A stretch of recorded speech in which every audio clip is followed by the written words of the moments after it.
Vampire aesthetic, drop of blood dagger. Gothic architecture. Think old castles, abandoned mansions, and misty graveyards. Candlelight. Soft, flickering candlelight creates an eerie ambience. Fog and mist adds an otherworldly feel. Symbols and imagery. Bats. Bats are associated with vampires and are often used as symbols or motifs. Blood drops, representing the thirst for blood. These can appear in jewelry or clothing designs. Crescent moons, linked to the night and supernatural beings. Makeup and hair. Pale skin. Vampires are known for their pale complexion. Foundation shades are often lighter than natural skin tones. Dark lips. Deep red or even black lipstick adds drama. Smoky eyes. Dark, smudged eye makeup enhances the mysterious look. Messy or sleek hairstyles. Depending on the vampire archetype, hair can be wild and tousled or sleek and polished. Deathcore. Mooncore. Monolithic. Lilith. Eve. Clothing and fashion. Victorian influence. The vampire aesthetic often draws from Victorian-era fashion. Think high collars, lace, corsets, and long flowing skirts or coats. Dark colors. Black, deep red, and rich purple are common color choices. Velvet, silk, and leather fabrics add to the allure. Accessories. Chokers, antique jewelry, and fingerless gloves evoke a sense of antiquity. Capes and cloaks. Long, dramatic capes or cloaks create an air of mystery. The vampire aesthetic is a captivating and mysterious style inspired by the folklore and mythology surrounding vampires. It combines elements of darkness, elegance, and sensuality.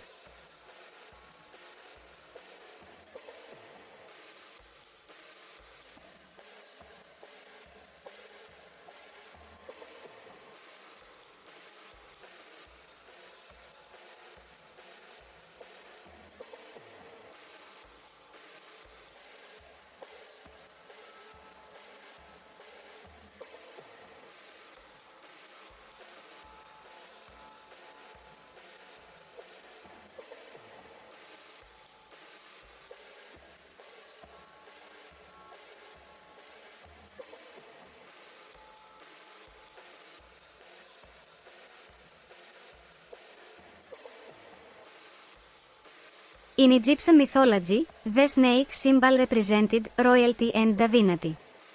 It symbolized the Ptzeroiches, ruleless lawmaker and maintainer of order, protecting the Egyptian people from the forces of chaos. The snake was also seen as a symbol of protection. The Yaria snake symbolized divinity, sovereignty, and the right to rule. It symbolized regency over the lower kingdom. It was also a symbol of protection, both for pharaohs and for everyday people. An Egyptian Yarias is a stylized symbol of a rearing cobra. This symbol is found throughout Egyptian art and iconography and was part of the crown worn by the pharaohs. Gotjet was the Egyptian snake goddess. She was one of the oldest deities to be worshipped by the ancient Egyptians. Gotjet was the protector and patroness of the lower kingdom. In hieroglyphics, the Yarias was often used to refer to a priestess or a goddess such as Isis. One myth about the origin of the Yarias symbol claims that Isis created the first Yarias, forming it from dust and spit. Isis used the snake in order to win the throne of Egypt for Osiris, her husband. Ask, Com. What does the snake represent on King Tut's mask? Egyptian history, blogs, Egyptian symbols, Europe. In ancient Egypt, the symbol Yarias represented the cobra deity Gotjet in the form of a cobra ready to pounce on its prey. The Yarias represents the power given to pharaohs by the god Ore. Thus, this symbol appears on the Ptzeroiches' various crowns, the nymphs, the chant, and the Kepris. In ancient Egypt, the serpent was believed to be the first of a spring of primeval earth, identified with the gods Seth and Apophis, and in constant warfare. In the Egyptian galleries of the Kolos Museum, you will find this rectangular coffin decorated with green hieroglyphs, the coffin of Nebitite. Look for a snake in the center of the top row of hieroglyphs. This is an image of the Horned viper. The scaly body of this Descertedwelling snake is the same color as the stony sandy which it lives, providing excellent camouflage.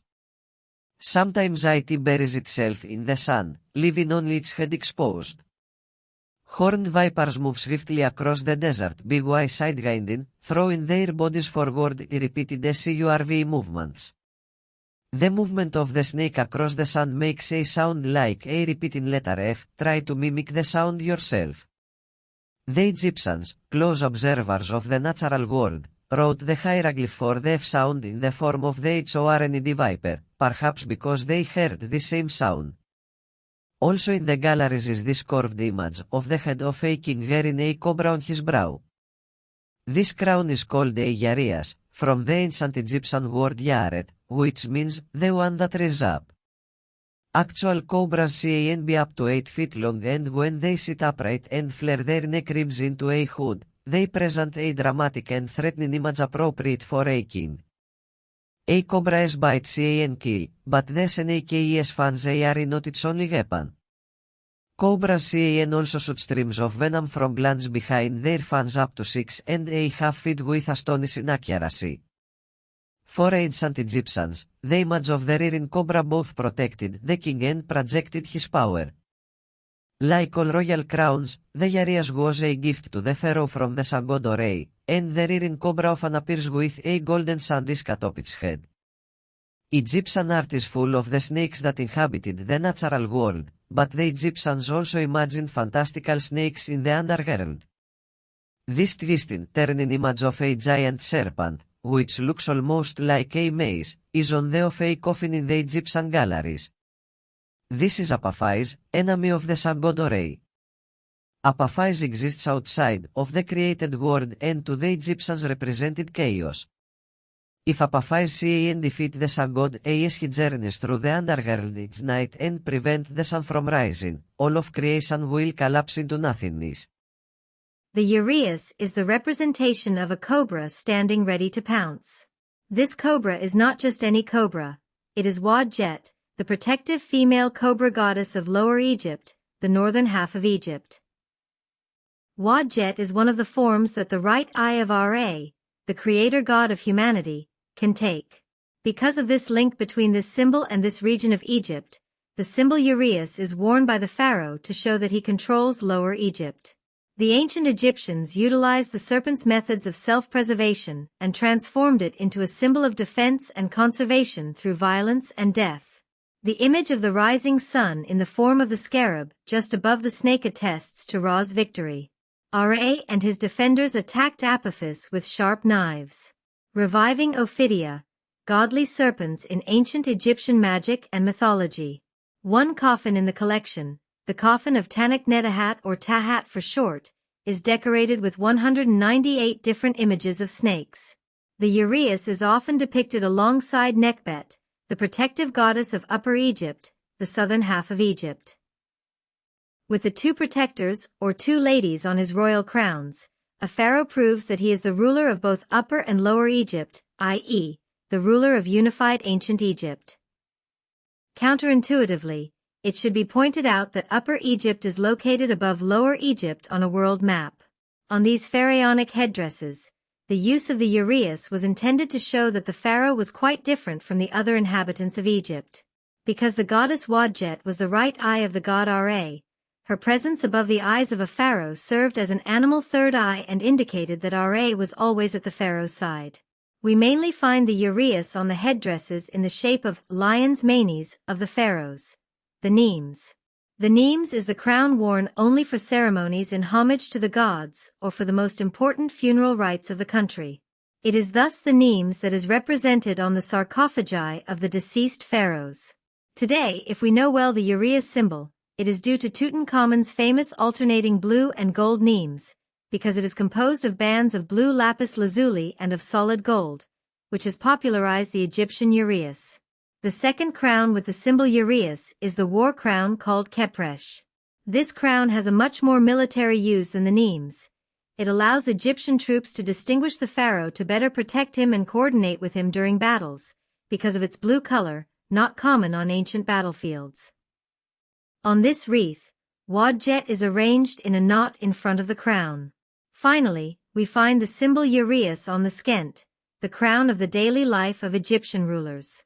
The skent is a double crown made up of two other crowns that symbolize the unification of Egypt when nested one inside the other. The white hedjet crown of Upper Egypt with a representation of the goddess Nekhbet in front of its structure. The red crown Decheret of Lower Egypt with a representation of the goddess Wadjet in front of its structure. Water Moon Magazine equals the snake mask. Since the ancient Egyptians understood that snakes could be dangerous and helpful at the same time, it makes sense that they used them to represent both Apophis, his enemy, and Mehen, his ally. The name Mehen means the coiled one. Tutankhamun's golden face mask, Egyptian Museum, Cairo Tannin, a dragon monster, also occurs throughout Hebrew Bible. Book of Exodus, staves of Moses and Aaron are turned into serpents, a ene with Macron for Moses, a tannin for Aaron. New Testament, the Book of Revelation makes use of ancient serpent and the dragon to identify Satan or the devil. Occurs in the Torah to identify the serpent in the Garden of Eden. Throughout the Hebrew Bible, it is also used in conjunction with seraph to describe vicious serpents in the wilderness. Ene with Macron, Hebrew for snake, is also associated with divination, including the verb form meaning, to practice divination or fortune-telling. The serpent was a symbol of evil power and chaos from the underworld as well as a symbol of fertility, life, healing, and rebirth. Tannin, a dragon monster, also occurs throughout Hebrew Bible. Book of Exodus, staves of Moses and Aaron are turned into serpents, ane with Macron for Moses, a tannin for Aaron. New Testament, the Book of Revelation makes use of ancient serpent and the dragon to identify Satan or the devil. Occurs in the Torah to identify the serpent in the Garden of Eden. Throughout the Hebrew Bible, it is also used in conjunction with seraph to describe vicious serpents in the wilderness.